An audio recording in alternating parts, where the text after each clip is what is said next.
Hello and welcome to Joey and Friends. My name is Joey and I'm here with one of my friends, none other than Indy Enyart. Do. It's your theme song. Oh, that's my theme song. Okay. Indiana, you know. Composed by Joey himself. Composed by Hans Zimmer. No. Composed by John Williams. Yes. Performed by Joey. Yes. Yeah. That's good. Go. John Williams is the only one who I listen to. Yeah. Is he your GOAT? Is he the best composer? Yes. In your estimation? Other than Hans Zimmer, I'd say, because I listen to a lot of his stuff. Like, he does Gladiator, right? John Williams? I don't know. No. Hans Zimmer. Oh, Hans Zimmer did Gladiator. Yes. Yeah. And then John Williams did the How to Train Your Dragon. John Powell did How to Train Your Dragon. I always get names mixed up. But I already need IMDb up. This is great. I wasn't prepared. It's okay. Good to have you on the podcast. Yes. Hello. Yes. First episode of January. First episode of a new year. Yes. We're in the month that will never end. Yes. I've heard more people complaining about that than usual. Have you noticed that or just around the internet? People keep complaining that January won't end. It won't. I feel like it's going by fast. I agree. Everyone feels like it's going really slow, and I'm like, what are you talking about? This has been like the fastest month of my entire life. I blinked and it was over. I ran a winter camp this month, so that I think expedited it a little bit. Yes. Dang. No, I'm just doing a lot. You know. Yeah. I start college. I have 2 jobs. I also do school full time, so it's kind of like it's a lot. It's a lot to manage. I'm still looking up the John Powell for How to Train Your Dragon. Yes, that soundtrack.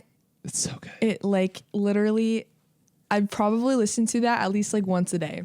Once a day? I'm not even kidding. What is it, your alarm? No, I just like when I'm driving and I just need to have that like epic like cinematic. I don't know. It's just like, there was a quote and it said like, and it was an atheist. I don't know who said it, but he said like music is like the best argument for God because of how beautiful it is. And I think that like when I think of like a song that would go with that quote, like if I was an atheist, I would believe in God because of the soundtrack. I think that's a good take. Art in general, yes. I think is actually a compelling case for a creator. Yes. Because, or like music theory, there being like a consistent kind of rules around what sounds good, what looks good. Yes. That consistency to me speaks to, because it's not, this is like a silly like art school 101 debate of like art being like subjective or objective. Yes. I'm much more like it kind of in the objective camp where it's like something can be expressive and personal. Yes. But there is and actually this is a great segue for what we're talking about today because there is consistency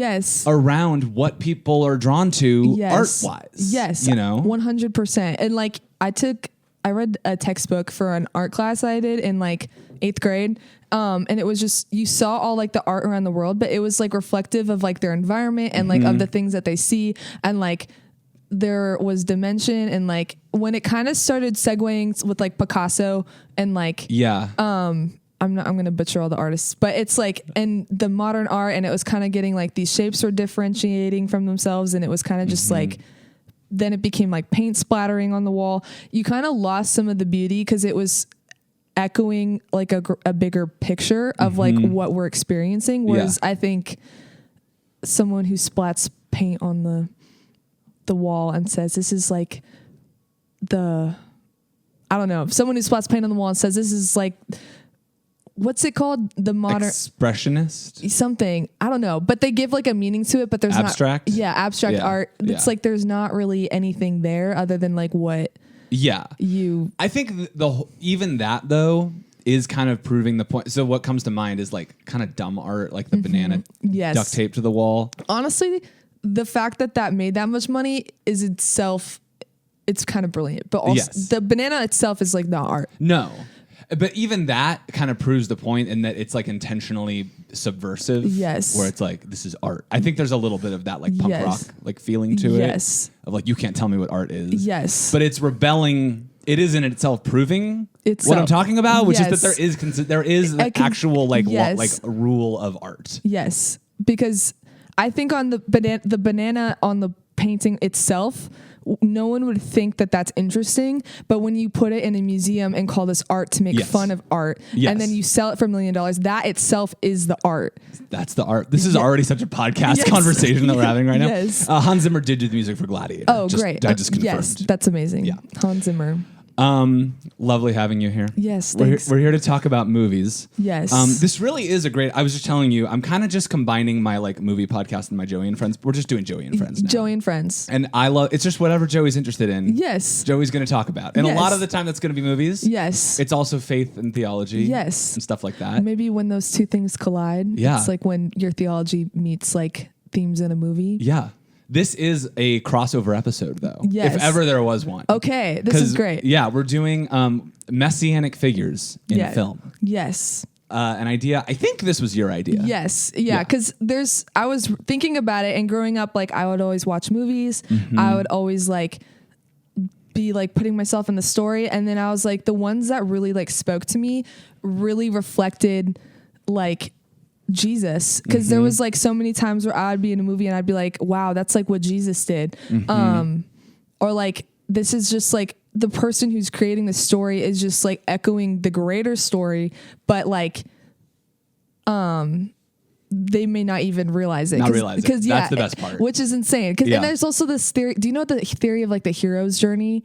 Sure. Yeah. Where it's like I'll look it up. But basically every really good story follows this theme where like the hero has like their ordinary life. It's like whatever you're introduced to that. Then there's like a problem that arises, and then they like rise to the occasion. And then you get to like the climax of like the final battle area.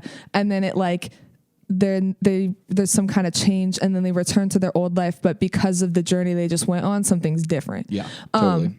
And that to me is like the gospel. That seems like the gospel to me because it's like there was the garden. There was like we were walking with God. We were in communing with him, but then the serpent came and that was like the problem. And then he deceived us, and then we fell. And so then we're like explaining like the broken world. And then Jesus comes on the scene after like years of like sin and rebellion, and he like dies for our sins, does all these things. It's like the peak, he dies, and then it's like the darkest day. Climactic battle. Yes. Yeah. And then he rises from the dead. And then now it's like us trying to get back to that like normal way of life. But the change now is like we were once broken, but now we're redeemed. Totally. If that makes sense. Well, and it's the idea of we started in a garden. We actually are headed toward a garden. Yes. But it is a garden city where it's like something good has been actually built. Yes. It's like the story actually gets resolution in terms of where it was supposed to go from the beginning. Yes. From the beginning, it was supposed to be a garden city. Yes. We were supposed to like build something good Yes. in this world that God gave us to work with like these raw materials. Yes. And we messed up big time. Big right? time. And so we're living, and there's all kinds of cool stuff as far as like the city Babylon, like in our current world. Dude. And all that's going to be one day destroyed. I'm actually in a Revelation class right now. Really? Yeah. Just started it.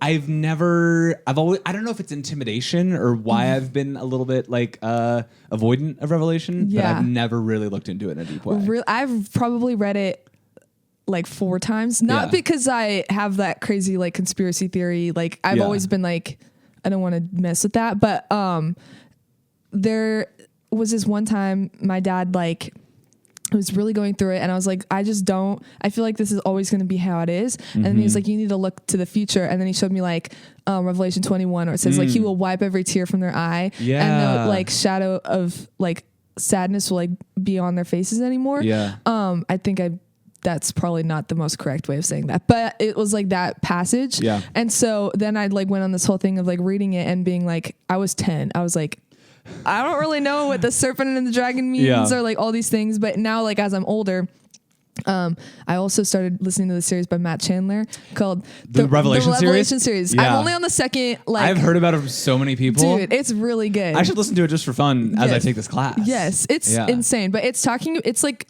he breaks down like what apocalyptic literature is and how it's supposed to kind of like get your juices flowing like with the truth. Cause like, he said that like on Christmas, we just see like the angels, sweet baby Jesus with his mom Mary and like Joseph, and like there's a star in the sky and the shepherds come, and it's a great scene because it's like what happened. But we kind of missed the point that it was like, no, there was like a woman and this like dragon was like pursuing her, but the Lord like kept her safe. And then when she was giving birth, like the serpent, this is like if this is like a retelling of the birth story, but there was a dragon like waiting like for her to finish giving birth to like devour the baby, and the baby was Jesus. If it's like a whole thing, anyways, this is not necessarily, I'm probably butchering the story. But then the dragon, like the baby, like there's like this great war between the child and the dragon, and then the child is eventually victorious over the dragon. That's cool. But it's kind of even like if you think about to the Genesis story where it's talking about like from the woman will come like her offspring between like the enmity. Hard word. Enmity. Word. That word. EMN. Yes. ITY. Yes.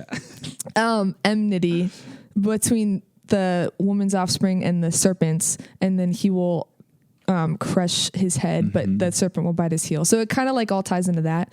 No, I was wrong. The N is first. Oh, I was wondering because enmity, which makes it the state of feeling or being actively opposed or hostile to something or someone. Yes. Enmity. Yeah. Glad we settled that. Yes. But yeah, so it's just like Revelation's really interesting. I don't know where I was going with that, but Revelation's great. Yeah. It's bottom line. Yeah. Look ahead, not here. This is the Lord defeated everything. Yeah.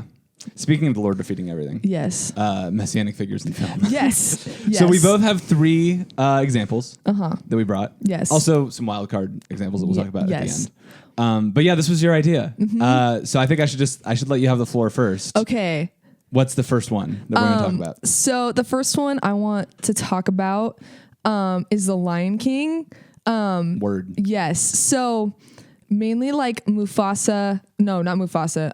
Mufasa. I was getting him and Scar mixed up. And why am I blanking?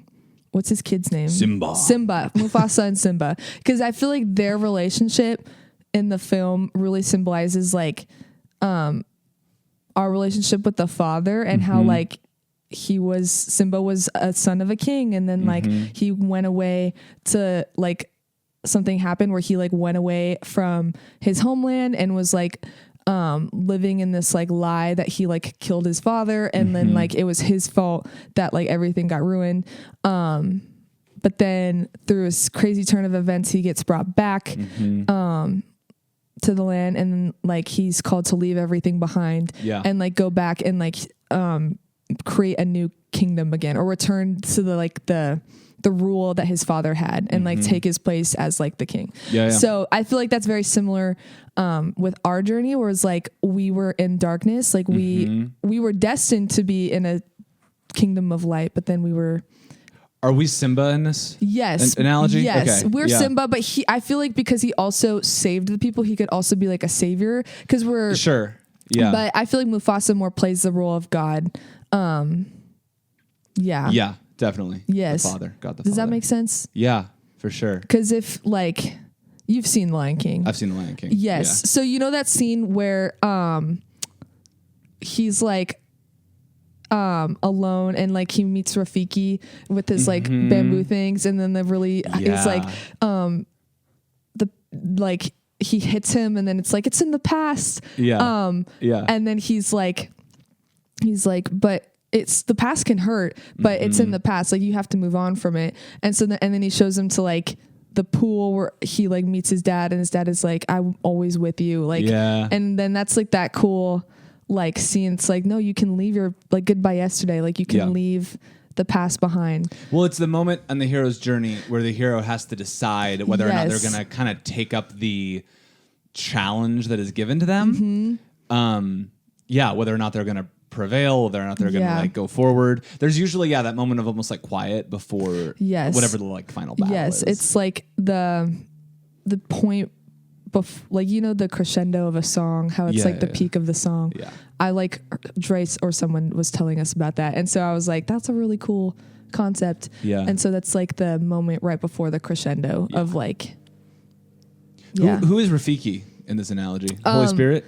He's like, not that we have to have exact comps for everybody. It could be the Holy Spirit. It could be like the guide. The guide, because there's a guide in the hero's journey that gives him the thing. The piece of wisdom that he needs to like go forward, and pushes him to like keep going. So yeah, I think he's the guide. But that's honestly what like the Holy Spirit is, because like so many times in my life, I've needed the Holy Spirit to like push me to do something. Yeah. And I wouldn't have been able to do it had he not been like dwelling in me. Yeah. But definitely. That's great. Yeah. That's like a snippet of like why I chose the Lion King. Yeah. I don't know if that really covers the Messianic figure. Yeah. But it definitely biblical parallels. There was a lot of biblical parallels that I thought was like for sure. It's also like based on Hamlet, you know? That's like kind of a key aspect of it. Yeah. Yeah. I'm trying to think. I have never actually read Hamlet. I did, and I'm realizing I don't have as in depth of like a knowledge of that plot. Yes. As I thought I did. It's okay. Yeah. Gotta ask ChatGPT for help with that one. Yeah. Okay. What Lion did you King. Yes. Which one should I go with first? All three of mine are like pretty epic. Let's do Aragorn. Oh, from Lord of the Rings. From Lord of the Rings. Okay. Yeah. This is great. Lord of the Rings is really good. Yes. It's not. I don't have a close personal connection to Lord of the Rings. Some people do. Yes. Like Andy Otis should probably be here to talk about this. Yes. But it's a really good story.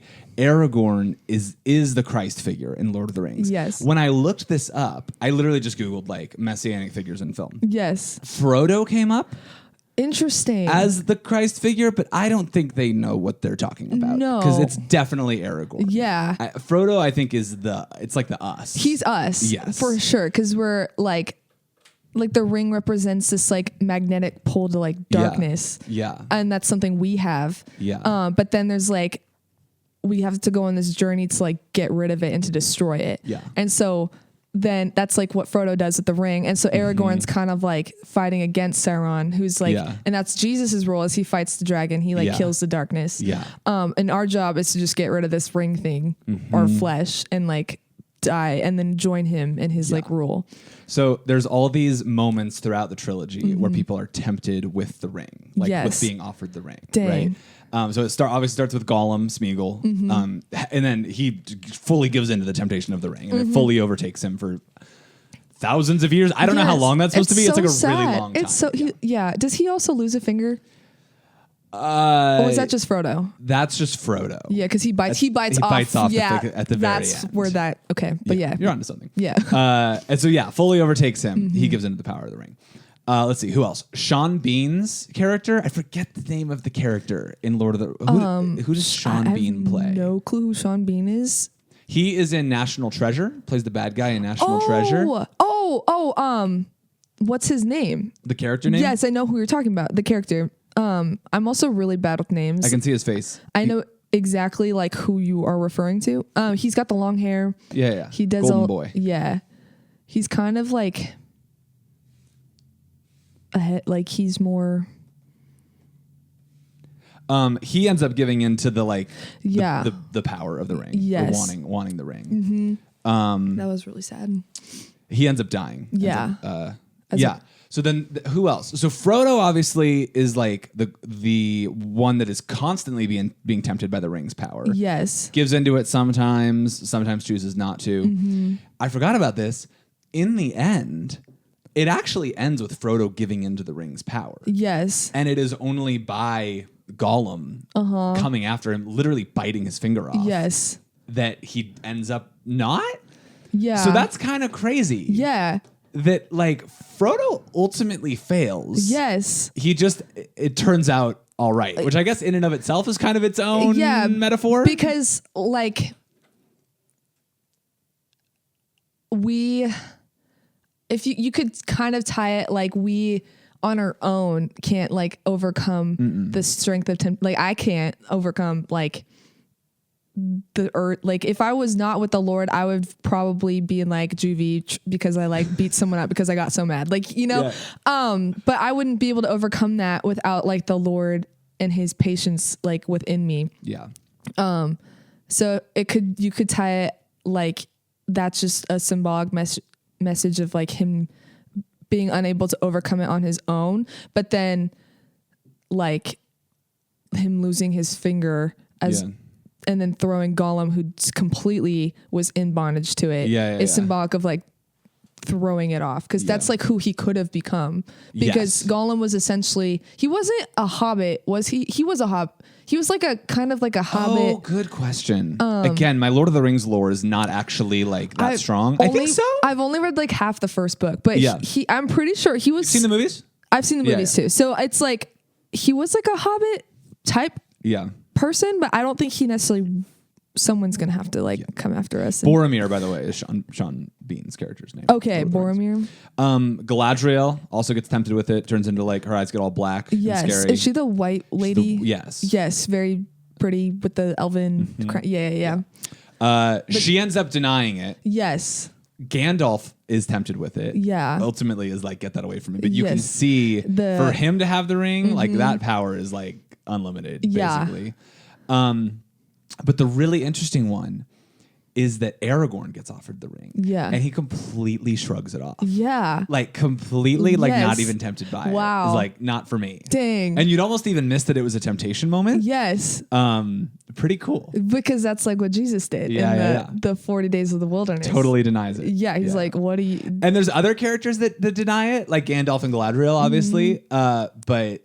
it's like not even like a thing for him. Why did they deny it? Like, what did they see that like gave them that ability to like resist it? Golly, that's a really good question.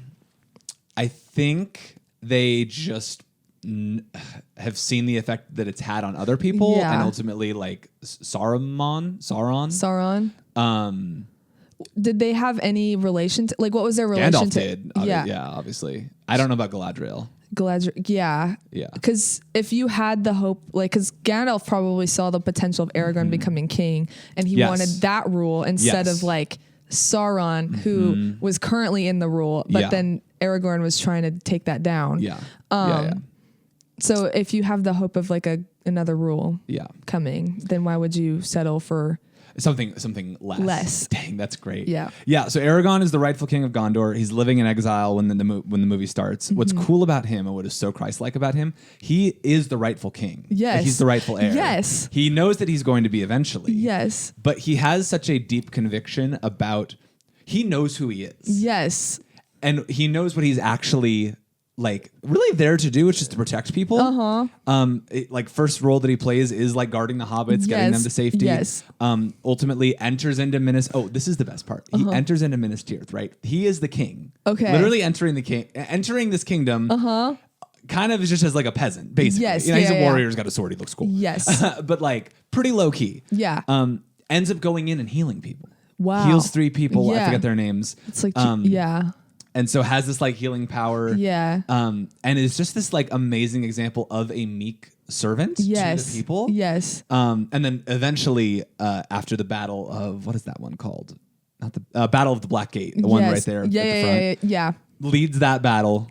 And then is finally instated as king. So just a really cool character. No, seriously. And it's funny to me because I know that like C.S. Lewis and Tolkien definitely had like debates about how they like portrayed their like Christ-like themes. Because what Tolkien did was more like he created this entire world and had their own version. And C.S. Lewis did that to an extent, but he used direct themes from like The Lion. It's more overt. Yeah. And so like, unless you were like intentionally looking and were a Christian, like you would see it in Tolkien. Yeah. But then C.S. Lewis, I think he was more like, he wanted it to be obvious. So he definitely made it more obvious. Yes, definitely. But that was like a side tangent. Yeah. Lord of the Rings, really cool. Yeah, no, seriously, I love Lord of the Rings. It's been a while since I watched them all the way through. They're more background movies for me. We'll watch them when we go up to like my family's cabin in Big Bear and just kind of put them on. Yes, they're definitely, because they're like 3 hours long. Yeah, but they're so good. And they're like, who directed Peter Jackson. Peter Jackson, not Samuel. Samuel Jackson, that's Mace Windu. And yes. I'm so bad with names. I could tell you everything, but. It's all good. Yeah. Okay, your next one. Okay, my next one. How to Train Your Dragon. Heck yeah. I have no idea what you're going to say. Okay. Never thought about this before. Okay. So basically, to kind of follow the hero's journey, you're introduced to the town of Berk, and they are living under the oppression of dragons, and they're like constantly fighting dragons. Like that's like their life. That's their way of life. They like, you get like aura points if you kill more dragons than other people. That's funny. Wow. And then you have like Hiccup, this like unseemly character. I forgot his name is Hiccup. Yes. Love that. Who like comes onto the scene. And everyone like looks down on him. Yes. Everyone's like, "Oh, Hiccup, it's you just get in the way. You're just clumsy. Like what good could you do?" But he knows that there's like something in it, and he wants to kill a dragon so bad. Yes, because he's like of the people. But then he gets to that point where like he can't. Yeah. And then like realizes there's like a better way, and then he trains Hiccup, and then that's where like that begins. So I would say Hiccup is like the Messianic figure who's like this unseemly character that comes onto the scene. Gotcha. Like no one expects anything from him, but then he like shows them a better way of living because like that's like what he was destined for. Yeah. So he trains Hiccup, and then his father like doesn't want that to happen, and like actually tries to like he wants to kill all the dragons and like get to the den of dragons. Who's his father then? His father, I would say, is us or the Pharisees even. Oh, interesting. Because he tried to do it in his own like strength and by the only way he knew, but it didn't work because then he led all his people to like essentially die because they couldn't beat the massive dragon that like emerged from, if you remember, like there's like this big dragon that comes out of the cave. Oh my gosh, that's right. Yes. It's been a long time since I've watched it. Yes. Anyways, so then Hiccup, like with a few of his friends, like kind of like how Jesus had his disciples, like teaches them the new way of the dragon, like training. And then they go and they fight this dragon, but then Hiccup almost dies. Like everyone thinks he dies, but he sacrifices himself. And then he emerges triumphant. Because how do they win? What do they do? They essentially just shoot a really big fireball into his mouth, and then it just catches on fire. That's funny. Yeah, but Hiccup like loses his foot. And so it's like how Jesus like had scar, like, you know, like how there Bruised was like, his heel? yes, exactly. And there's a dragon. Anyways. That's great. Yes. And so then, Toothless like unveils that he's fine. And then there's like a new Burke where they are in tune with the dragons. So it almost is like, what I would pin the dragons is like our flesh. It's like out of control, like devouring everything, like stealing from us. But then Hiccup comes and teaches us how to tame the dragons. Yeah. And then we can live in harmony and like be what we were made to be. And versus like in this constant war and conflict of like these dragons just eating all our stuff, if that makes sense. And that's like what the flesh does. That's what like sin does. It like devours. It comes to steal, kill, and destroy. Yes. And that's what the dragons did. That's great. But then Hiccup trained them. Yeah. So that's like my parallel to How to Train a Dragon. That's really fun. Yeah. That's great. Yeah. Also the soundtrack is just... It goes hard, man. It's so good. Yeah, the only reason I'm very nervous about the live action movie, but the one thing I'm really excited about is just whatever that sequence is gonna. It's just gonna look sick. It's gonna look cool. Awesome. Yeah. I'm like worried because when I see the trailers, it like they look like they're trying to make his hair look messy, but it looks like he just has so much hairspray in his hair. Oh yeah, you know, or like greasy. Yes, yeah. but it's not even greasy. It's like clearly hairspray. That's so funny. And so I'm like, oh no. Rough. He also doesn't look like a weak kid. He's like kind of a little too buff. Yeah. And that's not who Hiccup is. He's scrawny. Yeah. Young, scrappy, and hungry. Yeah. That's fun. Okay. Yeah. Next one for me. This is a movie that I did not connect with when I saw it very much. Okay. And I saw it late. Okay. So it's The Matrix. Oh, no. I totally 100% agree. Okay. Yes. About what? He's the Messianic figure. Yeah. It's actually really overt. Yes. It's really so overt. Straight up. I think that was on my list, but I just forgot. Yeah. So Neo and the Matrix. Okay. So Matrix comes out in 1999. Yes. If you hear someone who was like, I don't know, older than like 15 in 1999 talk about the Matrix, it's like mind blown emoji for them. You know what I mean? Like it's the first like of its like it's the first like effects of its kind. First like effects, but also just like the story of like, I don't know. You hear people talk about it like they came out and literally like their worldview was changed. Yes, you know, yes. like it was that. And I watched it, you know, in 2021 or 2022 or whatever, and I was like, I just didn't resonate with me. And I think part of it is so much has come out that's been influenced by that. Yes. I don't know. The movie where it's like not everything is not as it seems is like we've had a lot of those now where it's like inspired by the Matrix. What is the truth about the world? And Yes. you know, will you enter into this other like like see the reality. It's just kind of all of our movies now. Yes. And so like the multiverse. Yeah. It's not like the same, but it's like, honestly, sorry to go off on a tangent here, but the multiverse, if it is a true theory, I honestly think it's God's imagination thinking through possibilities of how things could be. Fascinating. And so you could enter that reality, but I think when he speaks something, that's when it becomes like what our world becomes is. real. Oh. Yeah. The power of God's God's word. Yes. That's interesting. Yeah, because we rest in his palm and like all that stuff. Yeah, I've thought about this a lot. Cool. Anyways, that's not in the Bible per se, but it's just my own indie theory. So don't take that as with a grain of salt. Yes. Okay, there's even a book called The Gospel Reloaded. Is the name of like a book about like the Matrix and like as a metaphor or as a analogy for all this stuff. So what is the Matrix a metaphor for? Basically, it's like everything.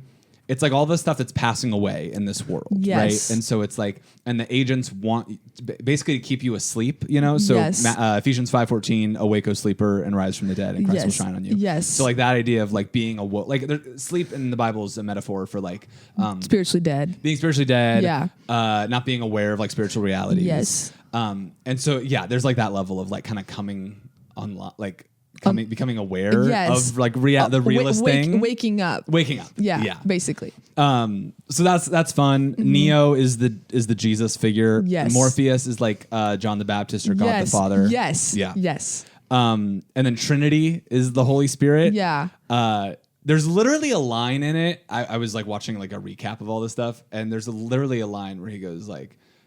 He says Neo's like Jesus. Yeah. Basically, he makes a joke about like my own personal Jesus Christ. You know, it's like it is so direct. Yes. Honestly should rewatch it because once you're aware of this, I think it's all gonna just like pop out. I remember watching it the first time and I was like, this is like if sci-fi meets gospel, like super good movie.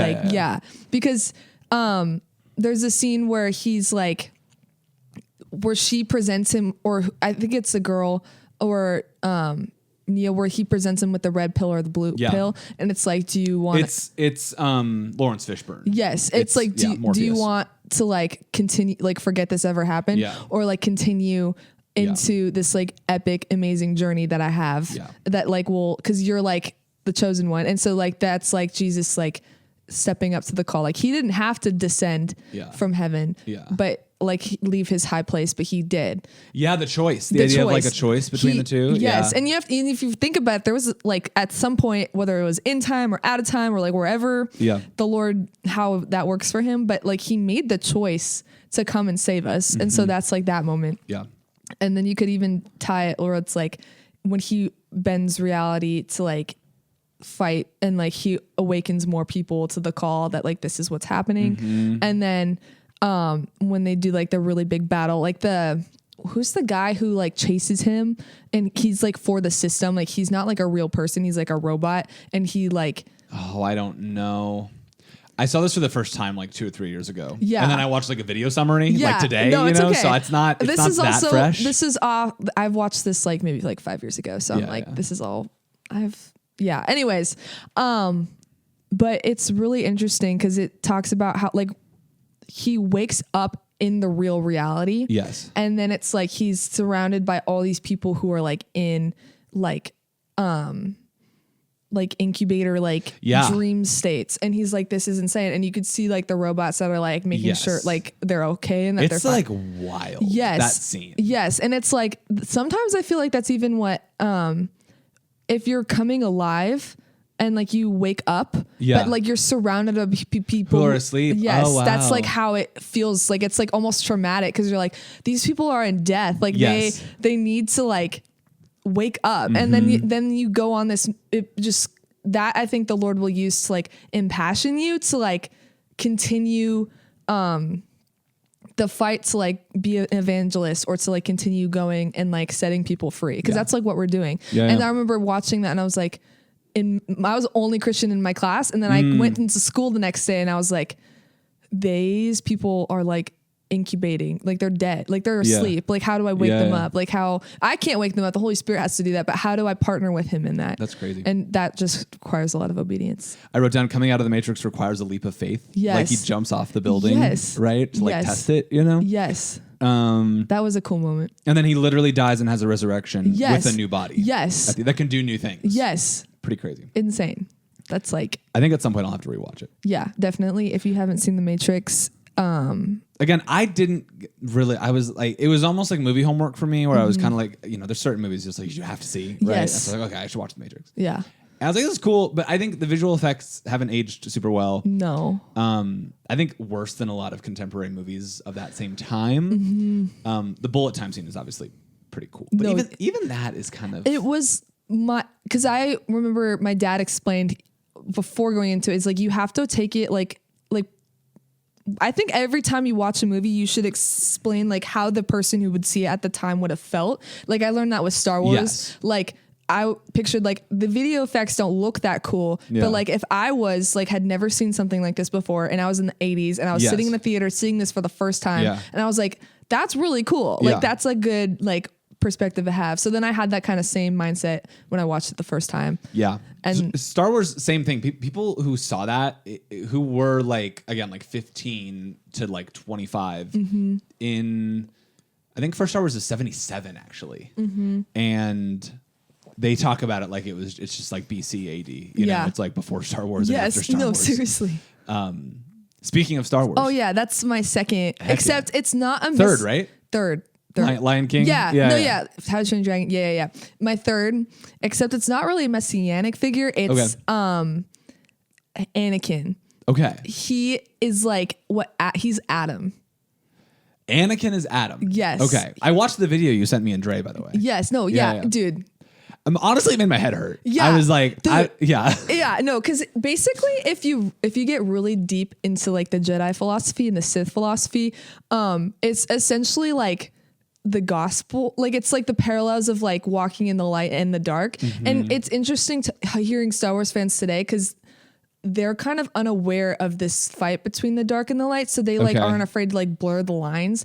So it's like, gotcha. They like might even resonate more with the Sith where it's like, I get to do whatever I want and like my passion. Cause it's more me centered. Right. Whereas the Jedi, they're selfless. They like give up all passion and to do these things. Yeah. So Anakin, he was the chosen one.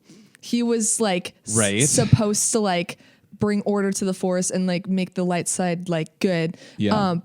But what happened was like Senator Palpatine comes on the thing and like deceives him. But there was like also these other desires that like were stirring within him. Like he really wanted to save Padme. Like, and like that's kind of like Adam and Eve or whatever, except instead of Eve deceiving him, it's like just Anakin. Yeah. Passion is one of the things in the video that talked about, like the Sith being for is like giving into your passions. Yes. So that makes sense. Yes. And Anakin like had a lot of like fear and like he didn't trust like the way of the Jedi to like be enough to like help him save Padme because it hadn't saved his mom.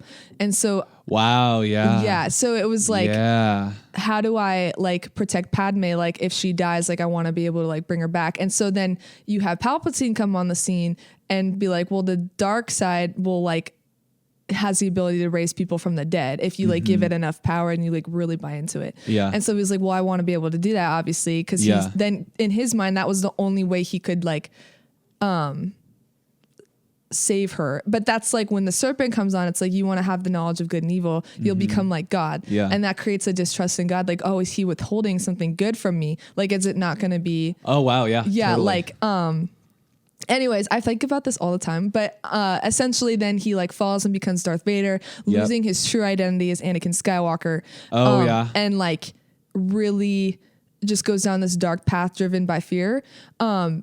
I think there's like three things that makes like a villain character or like an Adam character. And it's like, you have a good intention, but the way the action to like get that good intention accomplished is misplaced. Totally. And that's like what happened in the beginning when he was like joining the dark side. Yeah. Then you submit yourself to a darker power. And this can start as a really like small, simple thing where like he gave way to fear. Like that didn't seem big at first, but that is what drove him to go to the dark side. Yeah. He gave way to his anger and that's what led him to continue down to the dark side. Yes. And then he can just fully gave way to the dark side and was like, and use like I want to bring justice, freedom, and something to my new empire. I'm like butchering the quote, but and then that was his new purpose, but he twisted it to like justify why he was killing younglings and why he was doing all these things. Yeah. So that's like a really good example of like someone's fall.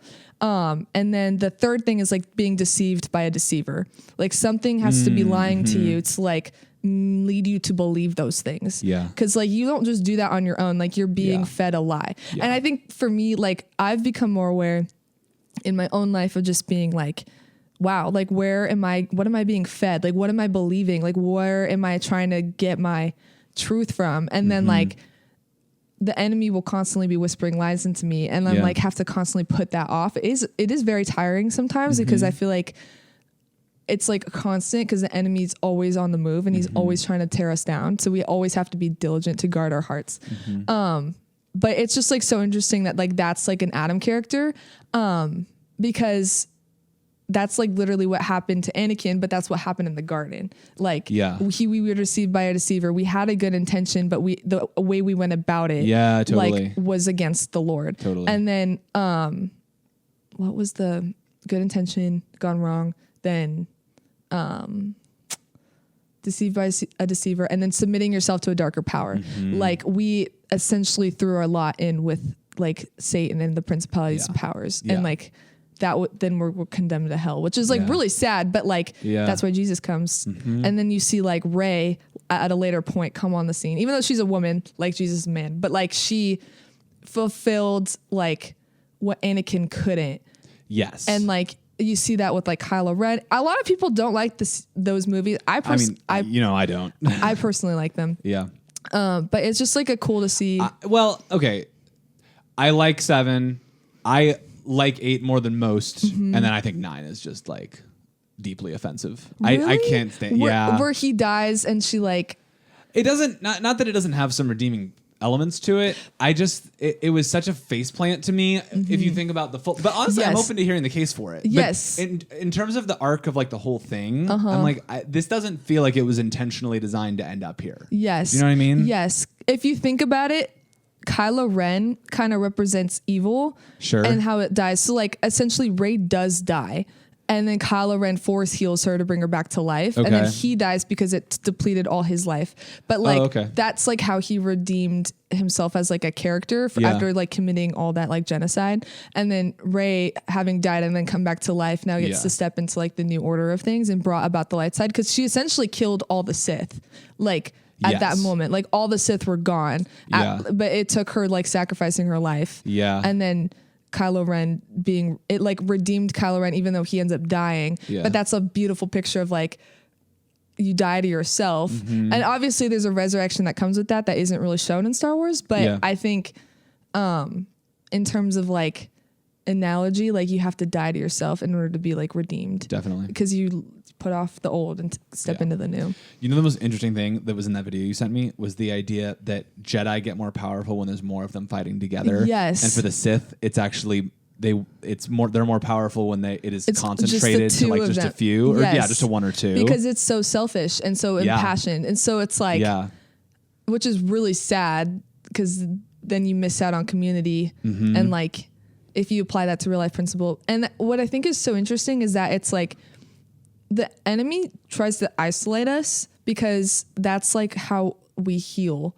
Like we get hurt by each other, but then we heal by each other. If that like sure. Like we speak life over each other. And I was literally at this I went to like this chapel today and it was talking about how like in the body, like the body heals itself. So if you like are not in the church, like if you're not in the local church and you're just isolating yourself, you're never going to grow out of infanthood and you're never going to heal because when you're in the body, it heals itself. That's great. Yeah. I really like that. That it's insane. So I was like, that's a really good like analogy for what that looks like. Yeah. Cause I even see people in my own life who just like abandon the church and there's so much that they're losing and that they're like not partaking in. That's part of it. And that's like what Anakin did because he abandoned the Jedi Order. Yeah. And like went off on his own. And then became a genocide monster. Yeah, dude. Crazy. Really sad. Also ended up killing Padme. Didn't really solve any of his problems. That's probably one of the hardest things for me to believe watching the prequels is that he would kill her. He didn't. Well, kind of. He didn't mean to. I think he was just like really mad, and then like and then her despair is what killed her. Okay. Because she was so like she was giving birth, but she's like Anakin's gone. Like he's like beyond. You've gone to where I can't go. Yeah. And then like dies.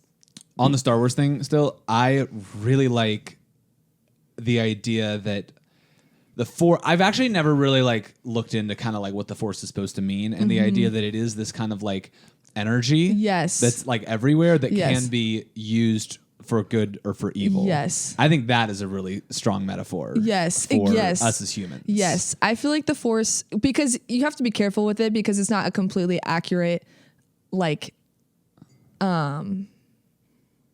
not a one-to-one. It's not a one-to-one. But if you're in the Jedi case, the Force can represent like the Holy Spirit that like empowers us to do these like incredible things. Totally. Whereas the Sith, there's like, they have the Force still, but it's like, the other side of it. Yeah. That's well, like, it's I view it as like capacity to rule. Yes. Like talking about the garden. Like we have it is there's a really good word for what I'm talking about. Like subordinated, that's not quite the right word. Like if someone has power and they give some of that power to you. There's a really good word for that I can't think of. But that ultimately is what God does with us, right? Or he has ultimate power, but then he bestows some of that power onto us. Yes. Trusts us with it. Yes. And we can use it, obviously. Yeah. Like the Matrix gives us the choice. Exactly. Red pill or blue pill. Yeah. Which one meant which? I think red is going into the Matrix. Okay. I think the blue pill. I could be totally wrong also. Yeah. But yeah, you get to choose how you use that capacity to rule. Yes. Rule in the more biblical sense of like, cultivate, grow, build. Yeah. That kind of That's thing. a really good example. Yeah. Seriously. Star Wars is good. Star Wars is like... I hope we get some good Star Wars movies at some point. I know you're saying that. I know. Dude, like the TV shows have not been... I haven't even caught up on like all of them. Andor. Like I want to watch Andor. I've heard really good. Okay, I've heard good things about that. It's probably the one good thing in the last 6 years? 6 or 7 years? Like, yeah. Yeah. Dude, do you know the Obi-Wan TV show? I didn't get through it. I watched like a little more than half of it. You know the sequence when she's running from the bounty hunters and she's like this little kid and is like outrunning two grown men? Oh, yeah. That was good. It wasn't good. I feel like the choreography could have been a lot better. In my opinion, it was awful. Okay. You're probably right. Yeah, because she literally like they're just like they're just jogging. Yeah, they're just not, jogging. They're That's so not funny. like, I'll go back and watch it. Maybe I haven't even seen it. I literally don't know what I'm talking about. If you want to watch, I forget which episode it's on, but it's really it's not rough. Yeah, I was like, there's no way. If I was a child with those tiny legs and I was being chased by two grown men, I would easily get snatched. Yeah. And you might be smart, but you're not like you're still a kid. Like yeah. I'm just thinking about the end of episode 3 with like the Darth Vader reveal. That was pretty good. Yes. I feel like the fire looked unrealistic. Like it looked like it was fake fire. Like the like iconic "You Were the Chosen One" scene. Yeah. Or with the lava, or the one. I was just thinking about the end where Darth Vader becomes Darth Vader, and they put all the stuff on not him. in the Obi-Wan that's show. Darth Vader. Sorry. Yeah. In episode 3 of like Star Wars. 3, that was a really good scene. It's like you were the chosen one, and it's like Adam was supposed to like rule creation. Yeah. And didn't live up to it. And then Anakin was supposed to be the chosen one and then didn't. Speaking of the chosen one. Yeah. Harry Potter. Real. Dude. I've actually never read the books. Oh, really? They're pretty good. Yeah. But. I actually want to go back in time and give you my kind of like Harry Potter testimony. Okay. So I think Harry Potter is a definitively millennial property. Yeah. And I basically... like, and this is why, like, so as a like proud Gen-zennial of like being right on the cusp, yes, this applies to Harry Potter very well, because I barely caught the last movie. So I saw I hadn't read the books, hadn't seen any, didn't know what it was. Yes, saw the trailer for Deathly Hallows Part 2. Okay, and was like, this looks sick. Yeah, I gotta get in on this before it's like over. Yeah, this is 2011. Yes, so I literally in 2011 bought all the books and watched all the movies, all in a span of like 4 months leading up to the release of the last movie, which I did see in theaters. So it's like I barely caught the tail end of like the Harry Potter experience. Haven't thought about it a lot since then. Really not in depth until today. Yeah. And Harry Potter's really good. Yes, it is. I agree. I need to read the books. I promised my sister one summer that I would read them all, and then I didn't read any of them. Is she a big Harry Potter fan? She's such a big Harry Potter fan, and she felt very betrayed that I didn't read them. And so I'm confessing that here on this podcast and I'm sorry. Harry Potter's really good. It's a really good story. I think, not to compare it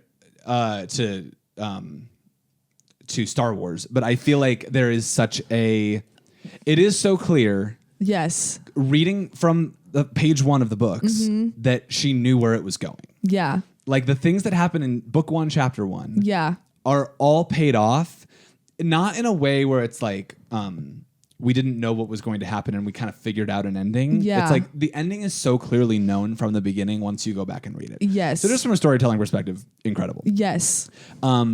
There's a lot of really cool stuff. Yeah. As far as like Harry, the themes of sacrifice. Yes. He dies. Are all throughout. Yep. He sacrifices his life at the end. In the Forbidden Forest, which is kind of a Garden of Gethsemane moment.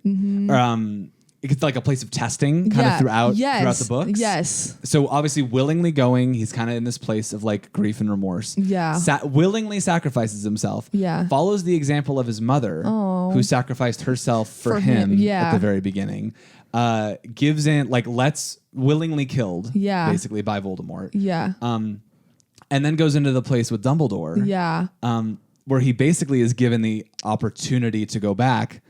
John 10:18. Yeah. No one takes it from me, but I lay my life down of my own accord. I have authority to lay it down and authority to take it up again. Wow. This command I received from my father. Whoa. Isn't that crazy? That's insane. Isn't that crazy? He literally, like, you know the one song where it's like, what kind of self-control is this that you had angels at your fingertips. Abandoned. Yeah. That song, it's like, wow, he really could have just at any moment just said like, I'm done, this is too much. Yeah. But he just kept going. Yeah. And that's like Harry Potter did the same. Crazy. Yeah. Then there's Voldemort. He's basically trying to be immortal, right? Yeah. And so he does these Horcruxes, splits his soul 7 ways. Accidentally makes Harry Potter a Horcrux. Big spoilers for Harry Potter. You've seen all of them, right? I've seen them all. I've just been trying to forget them for the past 10 years so I can reread them. Oh, I'm literally like spoiling the ending. I'll just take the blue pill and forget. This is literally like the climactic reveal. Yeah, it's okay, dude. Okay, so Harry Potter is a Horcrux. No, yes. Yeah.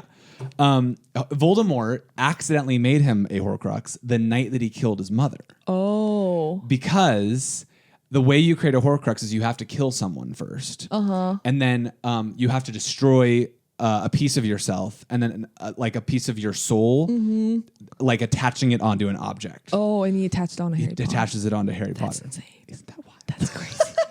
That's like he attached, like, because now Voldemort was attached to, so when Harry Potter died, Voldemort couldn't. The prophecy about the chosen one is neither can live while the other survives. Yes. Like only one of them can live. Dang. Yeah. And then Harry Potter obviously lives. Yeah. Yeah. But that's like bites the heel. Yeah.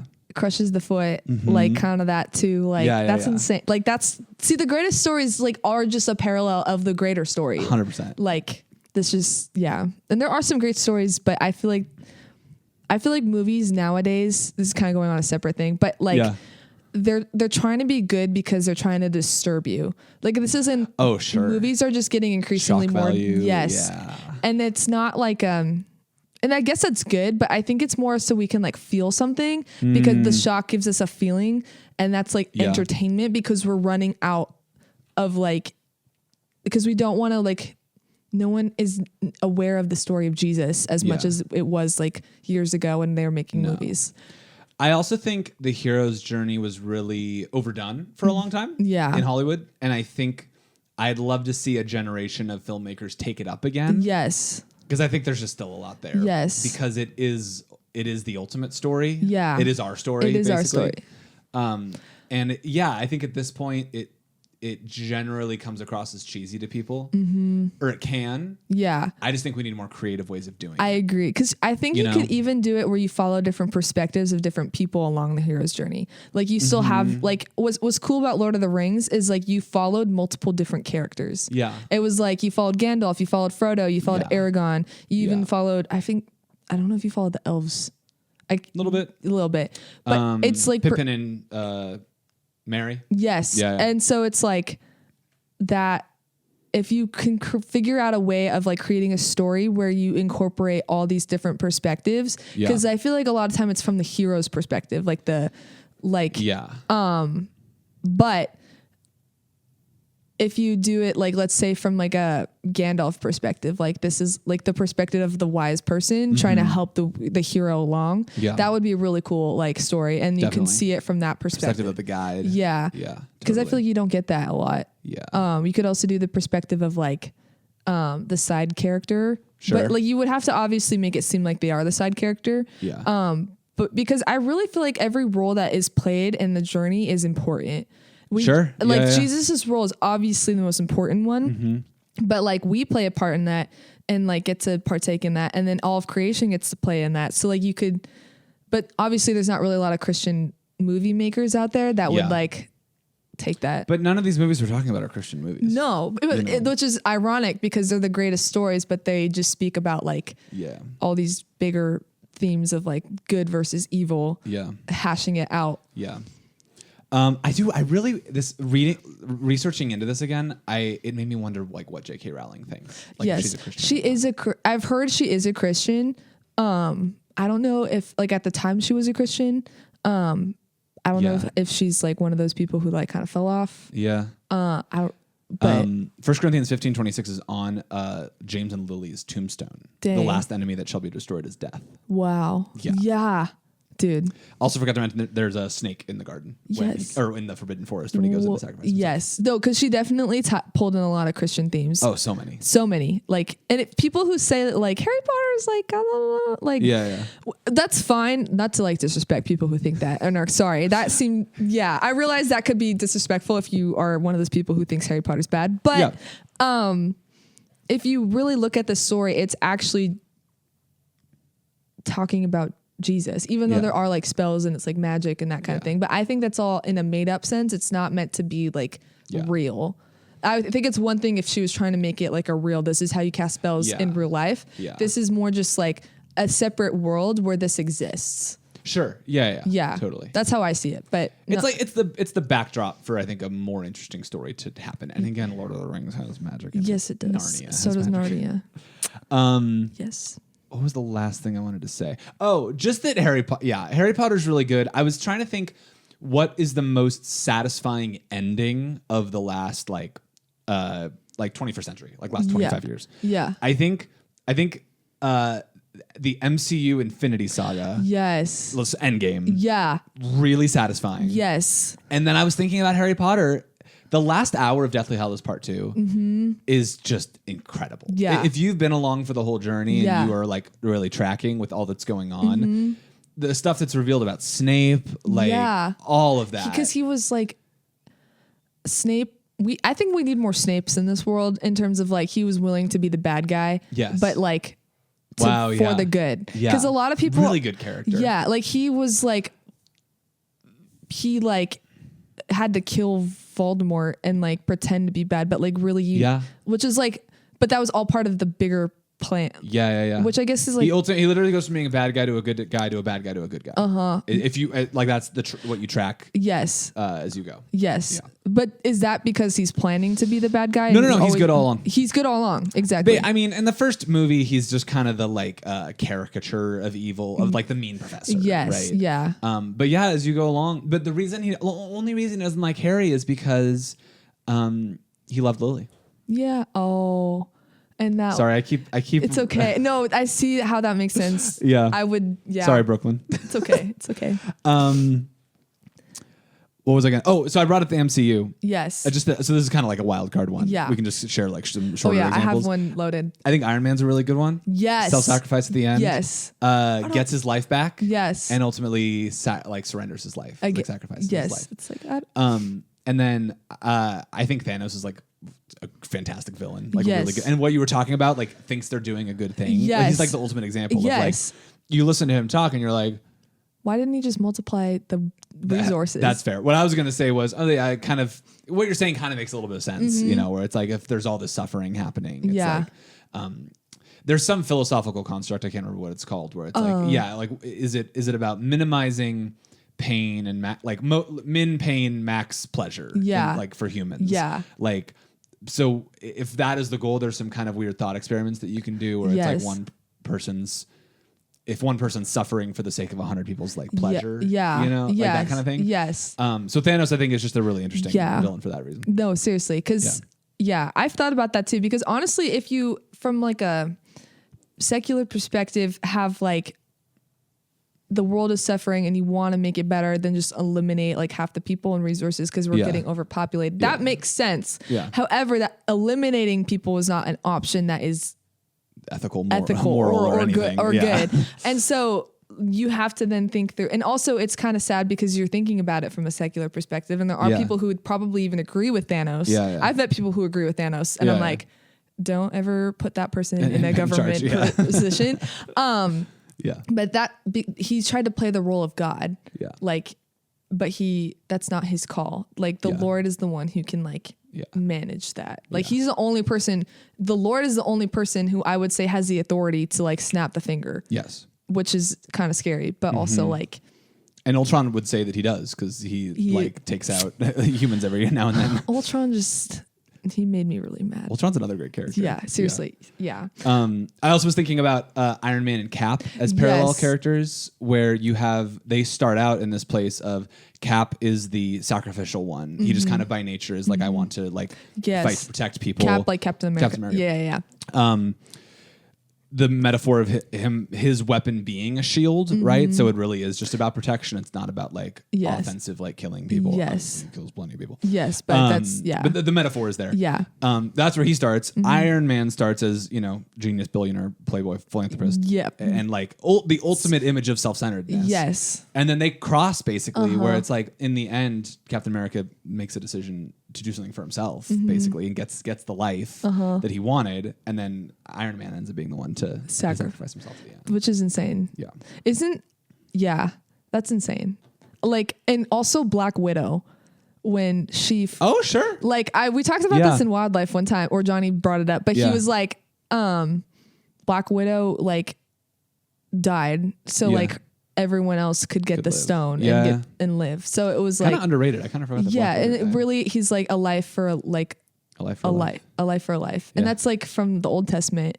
Like, oh sure, where they like if you murdered someone, like you had to pay with your life. Yeah, and I think I don't want to get into the ethics of what that means. Thanks, after Natasha Romanoff. Yes, for dying, so we can think about that. But yeah, so I think she'd also be a good example of someone who like because when I watched that, I thought of the verse. It's like, there's no greater love than to lay down one's life for one's friends. And that's like what Christ did. Like, and he called us friends, and like he laid down his life. And so it's just like a beautiful, like, that's great. Yeah. If you just, you could think about so many wonderful things instead of, Just to remind everyone that the MCU used to be good. Yeah, it was good once. It was good once. Marvel movies used to be like the center of culture. Yes, it was so fun. And it was one of the best long-term stories I think that's been told in the history of movies. I agree. Like over multiple movies. Yes, I agree. I'm so glad I was a kid and got to see it as a kid, where that's like the most formative time. Sure. To like see movies. And like, because when you're a kid, like, every movie you have is like impacted on you for like the rest of your life. Yeah. Like How to Train Your Dragon for me. Yeah. Yeah. Any other wild card? Sleeping Beauty. Oh, okay. So this is really random, but essentially I told Allison she could interrupt if she had to. Hey. Hello. Oh, she heard us talking about Harry Potter. Yeah. Abracadabra. I'm keeping all of this in, by the way. This is just going to be part of the episode. I was like really trying to come in and hear you guys talking about Harry Potter. Yeah. The boy who lived, come to die. You should. I literally watching Harry Potter right now. Yes. We gotta get you a mic. You should debut your fit in the. Come show the cameras. Stand, like, we are on camera. Just go behind Indy. Yeah, this is like. I feel like the world needs to see this. That's great. You look like. What do you have? My Snuggie and a Dried plant. Oh, okay. is this a? A palm. Oh, dude, these when you like squish them and they just become like feathery and then they blow up and then. You need this to be right at the point where you're like talking about Harry Potter. You'd be like, Yeah. who lived, come to Like I don't even remember what that reference is because I was trying to forget. But Yeah. No, yeah, you don't remember anything about no, Harry Potter. I've tried. Like if it ever comes up in my head, I'm not thinking about that. Yeah. And then I move on. I would love to get to watch Deathly Hallows Part 2 Again. with you and Brooklyn whenever if you're going to watch it together. Yes, that'd be fun. But you've seen them, but it's just about reading the books. It's about reading the books. Is that okay? Sleeping Beauty. Oh yeah, walk me through it. So, essentially, Sleeping Beauty is this. I think like all fairy tales really speak to this, but like Jesus is Prince Philip, and we're like Sleeping Beauty. Okay. And then Maleficent is like Satan and like darkness. Great. Yeah. So like we were like made for like like we're in love with the prince, like we're made for the prince, and then something happens, like Maleficent puts us under a curse, now we can't be with the prince anymore. And the prince has to then come and like essentially kill the dragon and like awake her from a sleeping spell. But to do so he like almost died. Like he has to like sacrifice a lot and like goes to battle and like wins, and then he takes her, and it's kind of like this picture. There was this book I read that I saw this the first time, and it was called The Light Princess. And essentially like in order to set her free from this curse that like this witch put on her, which was essentially Sleeping Beauty, he had to like die. And so when he died, like the spell said like it would arise again.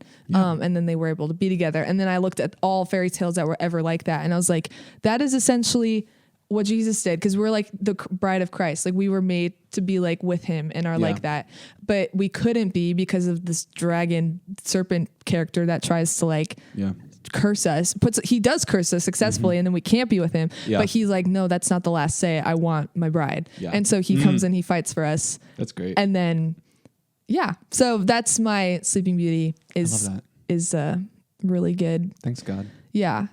So if you're ever feeling like I want my Prince Charming, just know that Jesus really is the best Prince Charming. Love it. Yeah. I only have one more, and it's an anti-Messiah. Oh, okay. Yeah. Do you have any others that you want to share first? No, I think that's about all I can think of right now. Yeah. Yeah. Okay, so we got to talk about Dune. Oh, yeah. Because it's like a dark, Yes. it's a dark Messiah. Yes, the whole basically. I saw this video, and Dune is like someone trying to. The guy who wrote Dune essentially was doing it to prove that a messianic figure was used as a ploy to control people. Yes. Yeah. And that obviously that's not true. No, yeah. But I think from a secular perspective, that's an interesting approach. Yes. Or an interesting take. Because that would mean that like the Messiah figure doesn't have the best interests of the people at heart. They just want to have control. Yeah. But if you really looked at like the disciples and Jesus, they all died like the disciples died. It didn't benefit them in any way. Totally. But the guy in Dune, like he became like the ruler of the universe, controlled everything. Yeah. Like, well, he's literally just power hungry. Yeah. And is clearly, and it's Dune Part 2 especially, I think deals with a lot of this because Part 1 is just really set up. Yes. There's a lot of talk about religion in Dune Part 2. Yeah. Between kind of Zendaya and the younger ones, like not believing in the Messiah, like being like, that's all ridiculous. And then Javier Bardem's character, Lisan al-Gaib, like, that energy. Yeah. And all the older people are like really bought into this idea of religion and the chosen one. Yes. I don't think they call it the chosen one, but I think it is the chosen one. Yeah. Yeah, he's the, what's the word? I think it's Lisan al-Gaib. Yeah, I can't pronounce it. I tried. Yeah, it was like, But yeah, they believe in him. And then I think the movie is just deeply skeptical about the reality that Paul Atreides is that character. Yes. But he's kind of just decided that he is. Yeah. And then is kind of just like fighting his way to the top. Because I don't think he's actually the Messiah. I think he is. I think because he doubted himself at first. Like there was like, am I this person? But then he's realizing like more and more that he wants it. But then it's kind of sad because as he realizes it more and more, he starts to leave behind like the good he started on that planet. Yeah. Because I think I don't know, it could be the anti. in Dune Part 1, there's the whole the whole prologue where it's kind of setting up the world. It's Zendaya's, I keep calling her Zendaya, it's Chani. It's her voice kind of talking about how the Harkonnen used to be on their planet and then eventually like up and left. And the last line of that opening segment is, "Who will our next oppressors be?" A hard cut to a shot of Timothy Chalamet. Yeah. Of Paul Atreides. Yes, that's insane. And so, I don't know. I think there's just a lot of gray around him and honestly, the next movie is called Dune Messiah. So I think we'll get a lot. We'll have to circle back to this maybe in 2 years. Because there's also the books, and those are like a whole. I haven't read the books. I haven't either. But yeah, because I think there was one sequence where it talked about like the reason it's so dry on their planet and like they have like the spice that they harvest is because they've made it dry, and there was these plants that if like not like plant as in plants, but these like factories that if you turn them on, there would be water on the planet again. And that's like I think a symbol of like what would have saved them. Yeah. But he doesn't like do that in these upcoming movies. He kind of just becomes king. Gotcha. And then it's crazy because he loves Chani, but then he kind of suddenly is into the Emperor's daughter because that's like he's getting power hungry. Yes. But I'm wondering if that's rooted from a place like you killed my dad. Like, and now I'm like... Chani? No. Gotcha. Florence Pugh. Florence Pugh. Yeah. No. Christopher Walken. No, Timothy Chalamet. Killed... Because his dad dies. But is mad at who? Because the Emperor. Because he was trying to get Christopher Walken. Yeah, he's trying to. I think he's trying to avenge his father. Oh, sure. Because they unfairly killed him. Yeah, but then why does that make him want to marry Florence Pugh? Because that's a power move over the Emperor. Gotcha. And then because essentially the Emperor sets up his dad to fail and to die. Yes, 100%. And so that's like he saw that and is now trying to like, I'm in charge now. Yeah, right the wrong. Yeah, but Fascinating. Revenge is fickle because you might have a good intention, but it always forces you to do the wrong thing. Real. Like, yeah. Because you want justice. That's a good thing to want. Yeah, we should desire that. But that's how do we get it?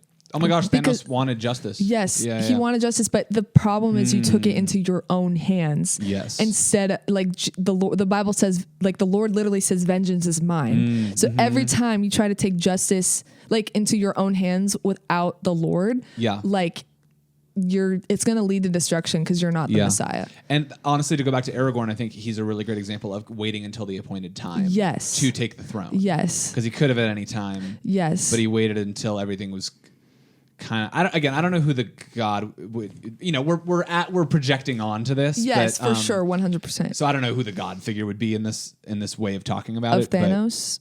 No, sorry, of Aragorn. Oh, yeah. Of like knowing when the right time was to take the throne. Yes. But regardless, the reality is he waited until the right time. Yes. Because, if you're like Jesus was in communion with the Father, and so he knew the time because the Father told him. Yeah.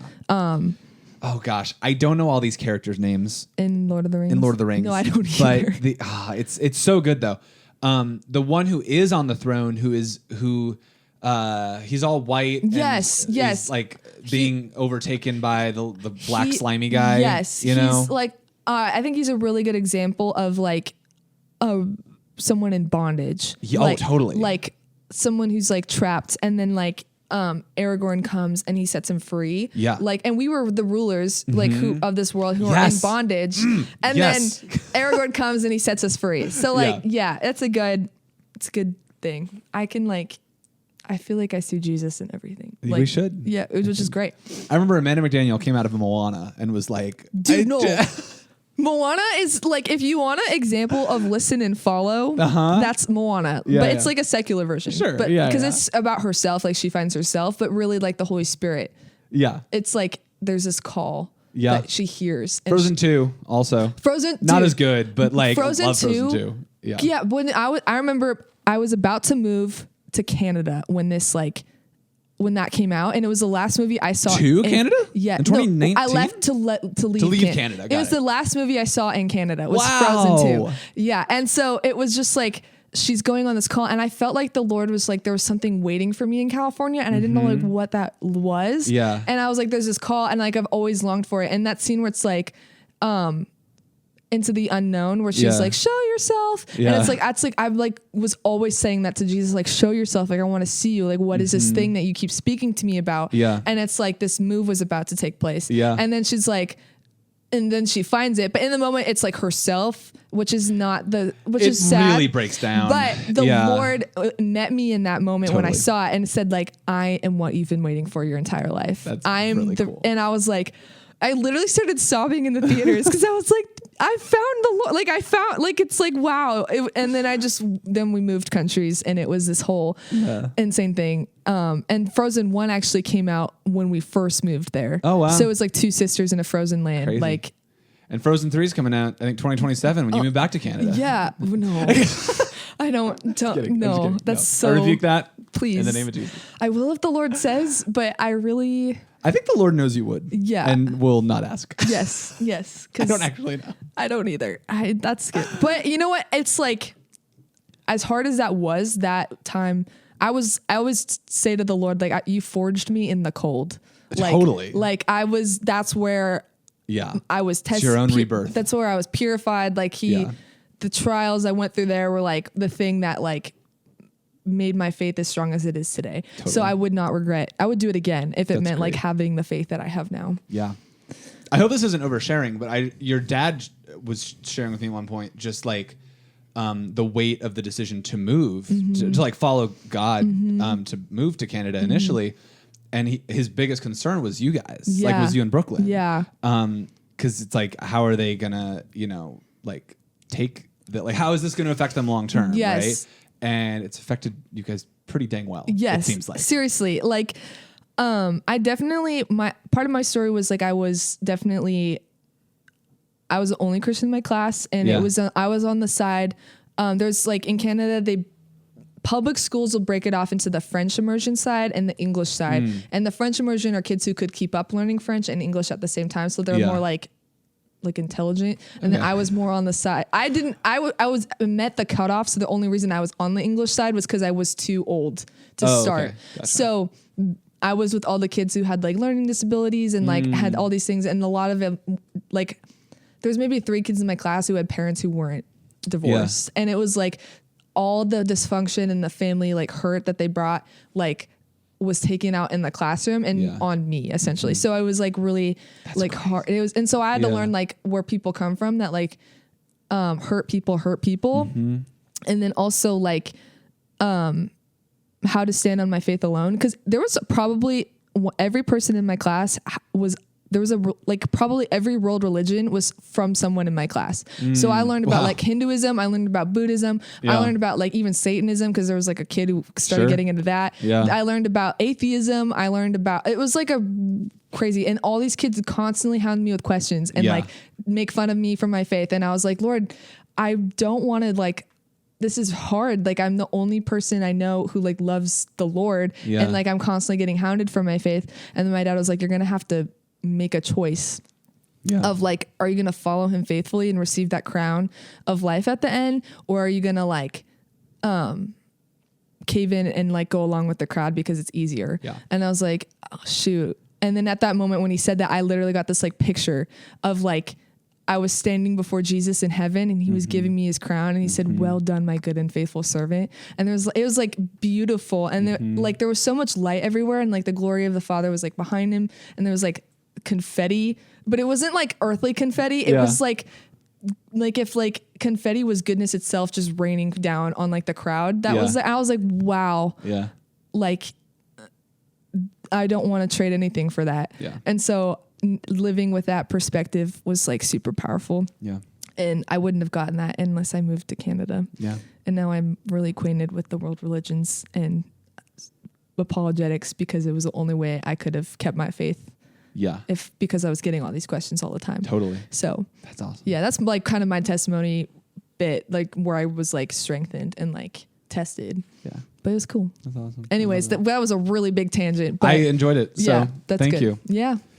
This has been fun. Yeah. No, seriously. Movies are great. They tell the bigger story. They do. The good ones. Eternity written on our hearts. We want to see that, the truth, like the reality of our our experience reflected back Yes. to us in Yeah. creative ways. Yes. So hopefully we keep getting good movies. Yeah, seriously. You are Indy Enyart on Letterboxd? Yes, Is that right? that is me. Good. I need to keep updating it because I've watched more movies recently. Good, but good. Yeah. Keep that diary going. Yes. It gets really fun over the years to be able Yes. to go back and look and see like Yes. when Yes. you watch stuff. Yeah. Or don't, use it however you want to. I will, with the time that I have at this point in my life, I will do that. Yeah. Bet. Awesome. Great being with you, Indy. Thank you for having me, and thank you for letting me just ramble. Yeah. Yeah, it's been good. It's a treat. Yeah. Bye, guys. Thanks for Bye. listening. Have a good one.